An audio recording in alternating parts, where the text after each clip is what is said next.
Je n'ai jamais su me définir autrement que française. Celle qui a grandi en Iran est profondément attachée à la culture de la France.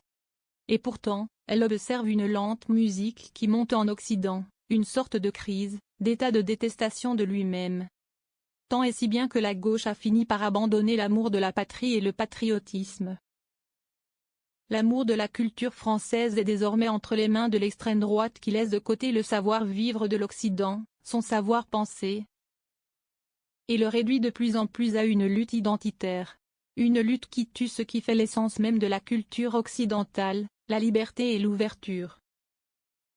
Naturalisée en 2009, celle qui se définit volontiers comme une métèque heureuse, porte avec fierté sa nationalité française. Si la gauche rejette le patriotisme, Abnous Chalmani a choisi son camp, celui de Romain Gary. Le patriotisme c'est l'amour des siens. Le nationalisme c'est la haine des autres.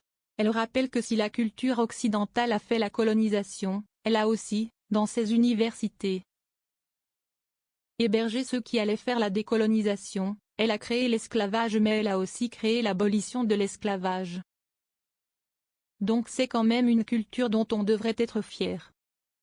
Elle est à la fois le poison et l'anti-poison, ce qui n'est pas le cas, loin de là, de toutes les cultures. C'est une culture qui se remet en question. On y est bien puisqu'on a des outils, on a l'esprit critique, on a la remise en cause permanente. Je suis toujours joyeuse de voir que les gens exercent leurs droits. Si elle a connu la théocratie, Abnous Chalmani chérit plus que tout la démocratie. Elle explique qu'en Iran, ses parents étaient coincés dans leurs votes qui étaient en réalité des faux votes, des votes par défaut.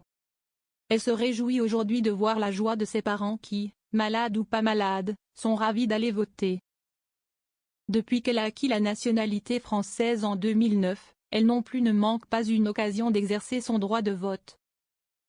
Elle se dit néanmoins affolée de voir à chaque élection le choix se réduire entre les extrêmes. Comme ça a été le cas durant la dernière campagne législative. N'en déplaise à certains, sa position est claire, ni Rassemblement national, ni France insoumise. Quand on l'interroge sur la dissolution de l'Assemblée nationale, elle avoue que si elle n'a jamais été très haineuse vis-à-vis des politiques, car elle n'en voit pas l'intérêt, quelque chose qui était un peu de l'ordre de la haine l'a titillée vis-à-vis du président Emmanuel Macron. Il a selon elle plongé le pays dans un état de panique, de crise de nerfs et de malaise. Excentrique, mais pas en politique.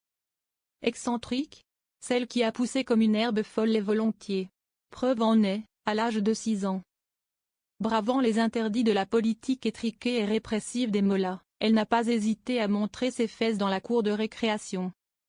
Mais s'il y a bien un domaine qui doit se prévenir de toute excentricité selon Abnous Chalmani, c'est la politique. Je suis pour l'excentricité, la folie et l'excès, en littérature, en art et même dans la personnalité.